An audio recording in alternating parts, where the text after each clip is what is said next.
Hey, what's going on, gang? Nate on the Stone here. Welcome back to my channel. It has been a sobering weekend, hasn't it?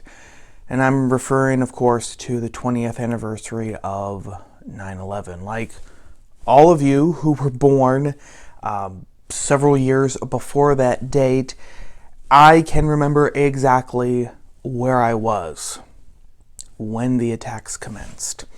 I was at home, one of the benefits of being homeschooled, and I remember that my dad called my mom. My dad was at work, and I remember, not that my mom got excited, but I knew that something had happened because my mom had a very obvious reaction to what my dad was saying. And then she went to the TV and turned it on, which was unthinkable during the school day. And of course, there it was on television for everyone to see.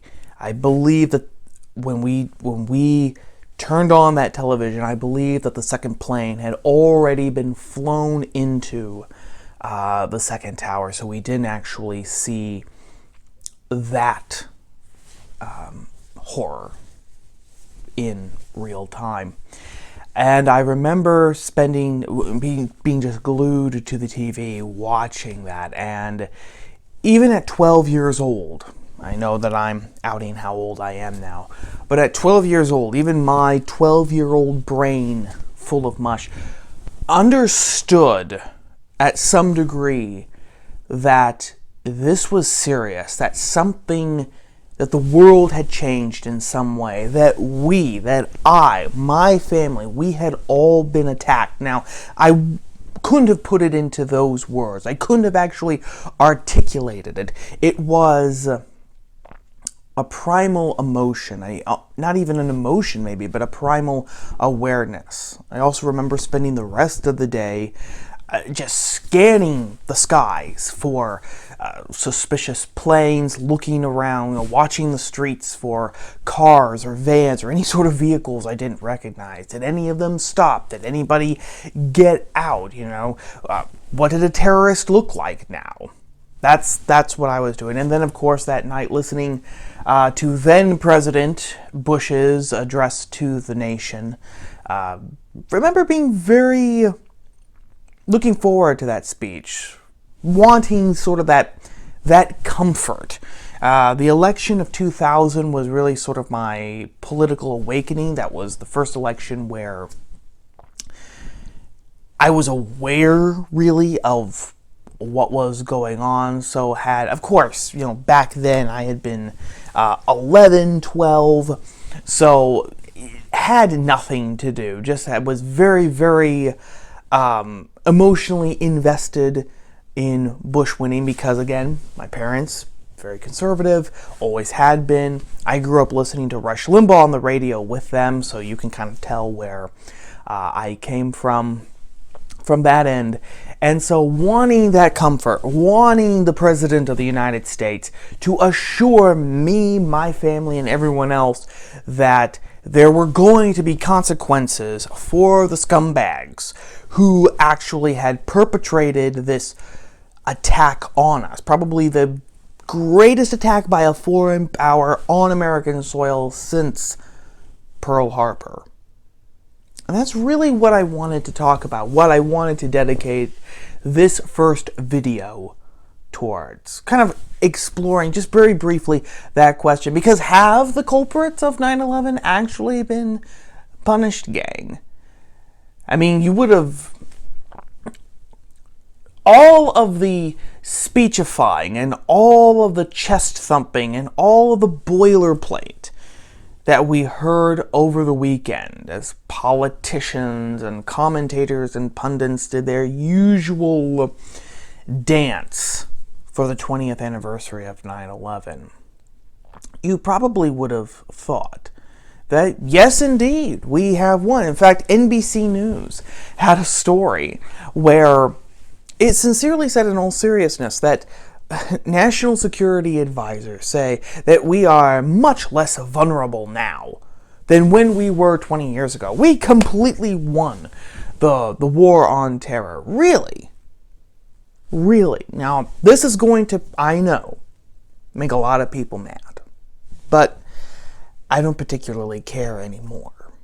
Okay? One of my objections with these videos has never been to play footsie with people's feelings. I never wanted to put on kid gloves. Kid gloves are the de facto position of a lot of people anymore, and it's probably the de facto position of a lot of us too. I know that I consciously have to think of, okay, I need to actually take off the kid gloves because what needs to be said in this context can't be said with kid gloves. If you put on the kid gloves, you might as well not say anything at all. This is one of those circumstances here, gang.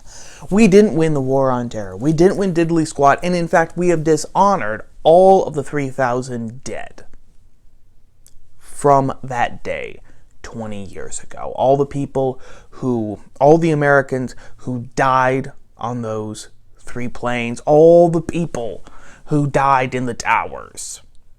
None of them have been avenged, and we have now dishonored their memory completely. Just to give a few examples to back up that very loaded stick of verbal dynamite. Khalid Sheikh Mohammed, the brain trust behind the actual attack on 9/11. Do you know where he is at this moment? He's still at Guantanamo Bay. And he's still at Guantanamo Bay because he hasn't even gone to trial yet. Think about that. The world's sole superpower actually captured alive the mastermind behind the greatest terrorist attack on American soil. And 20 years after the initial attack, they haven't even brought him on trial. They're hoping that maybe, finally, the trial will actually get started next year. Who wants to actually bet that it's going to be delayed again? I mean, who wants to make that bet now after 20 years?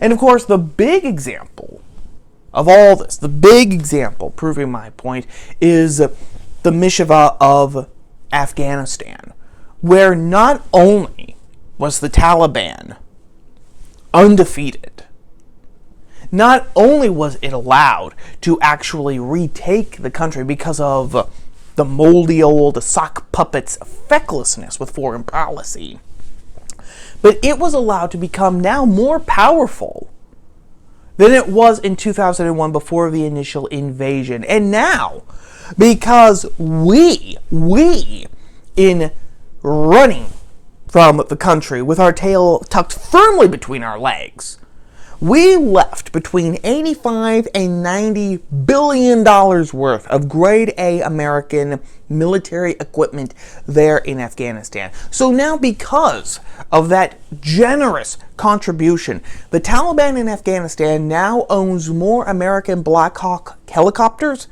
than any one of our allies. More than Israel, more than France, more than Great Britain, more than Germany. The Taliban own now 1/10 of military Humvees. And they had night vision goggles, 160,000 radios. I mean, they got so... It was Christmas and birthdays and Ramadan and whatever other Muslim holidays are out there, all rolled into one for these guys. They have now set up a government that is full of terrorists. This is something straight out of Monty Python, gang. The new Afghan Minister of the Interior, who's a Taliban cockroach, whose name escapes me at the moment, he's still on the FBI's most wanted list. There's a $10 million reward on his head. A standing reward by the American FBI for this guy, who is now the Interior Minister of Afghanistan. This is where we are. This is where we are. This is why I say that we haven't won. We lost the war on terror. And we lost the war on terror for a very simple reason. We didn't act like a nation state. I think that we now are seeing the end game of what we dismissively called multiculturalism way back in the 90s and in the early 2000s. Even up into 2010, before it became diversity and equity and inclusion. It was called multiculturalism. If, you guys probably remember that. We are now seeing what that has actually done to us. It's led to a completely open southern border because, of course, if your primary principle is that you are multicultural, then keeping other cultures out of your country is a violation of your first principle. So the borders have to be open. And it hasn't just been people from Mexico, Central and South America coming through. You've had Russians, you've had Syrians, you have had people from practically every country in Africa, and several countries from Asia coming in through that southern border. Because people leave their home countries, go to either South America or Central America, and then they walk across that border. It's led to that. And of course, it's led to a softening of our own understandings. 2 years ago, this is the fascinating thing, gang, 2 years ago, the Washington Post actually did some reporting for once. Of course, they only outed this because Trump was in office, and so they thought that they could use that against him. You wouldn't get this sort of a scoop now that the moldy old Muppet is in the Oval Office, doddering around and stumbling and bumbling while watching Matlock on whatever streaming service has Matlock. But the Washington Post 2 years ago revealed that the Pentagon and the government has been lying to us about Afghanistan for years now. Under Bush, under Obama, and yes, even under Trump. They found out that there was no objective in Afghanistan. The so-called experts didn't even know what the objective in Afghanistan was. They couldn't agree on it. They couldn't agree on it because they didn't know what they were fighting for. Because on the one hand, you say, okay, we are going to defend America. America was attacked on 9/11. We found out that it was the Taliban ultimately who was responsible for that attack. Therefore, we are going to invade Afghanistan. We are going to destroy the Taliban. We are going to avenge the dead. We are going to show the world that you cannot do this to us. You punch us, we hit you back twice as hard. Like Sean Connery says in The Untouchables. They come at you with a knife, they pull out a knife, you pull out a gun. But on the other hand, you had this multiculturalism.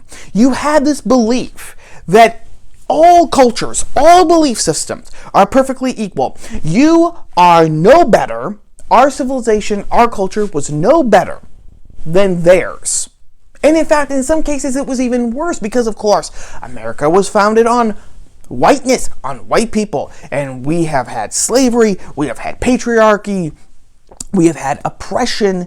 We have basically agreed with what the Taliban and other Muslims have called America the Great Satan. On the one hand, we're supposed to defend America and show the world that you cannot attack America. But on the other hand, yeah, we really are the Great Satan. How do the two ideas mesh? They can't. They clash. So of course, there was no unified objective in the Afghan war. It was impossible.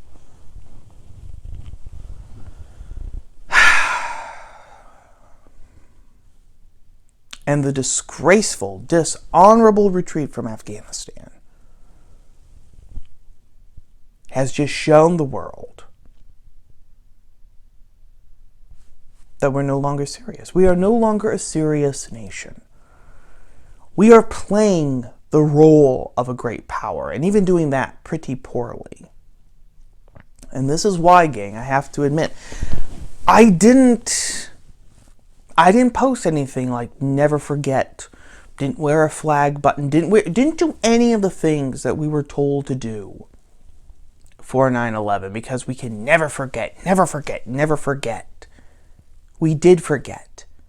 We became so wrapped up in these empty rituals of Patriot Day, which is actually a really odd name to give 9/11. It would be like calling December 6th American Appreciation Day. We became so wrapped up in that we convinced ourselves that that was all that we had to do to honor those 3,000 dead. It didn't matter what happened in Afghanistan. It didn't matter what happened in the government or in the Pentagon. It didn't matter what was happening here at home in the southern border with wokeness flying left and right everywhere. As long as we performed these meaningless rituals once a year and posted on Facebook and Instagram, never forget, while we posted those pictures of the towers or the plane flying, never forget, we must never forget, these colors don't run. As long as we did that, everything would be fine. But that's not how serious nation states run, because serious nation states know what so many people say on social media that they don't believe in, by the way, that social media is not real life. And that's why, to really honor the dead of 9/11, you actually have to get rid of all those empty rituals. You have to take off the kid gloves. You have to actually start acting like we live in a nation state, and then working and fighting like hell to actually get us back to the level of a functioning nation state. That's story number one.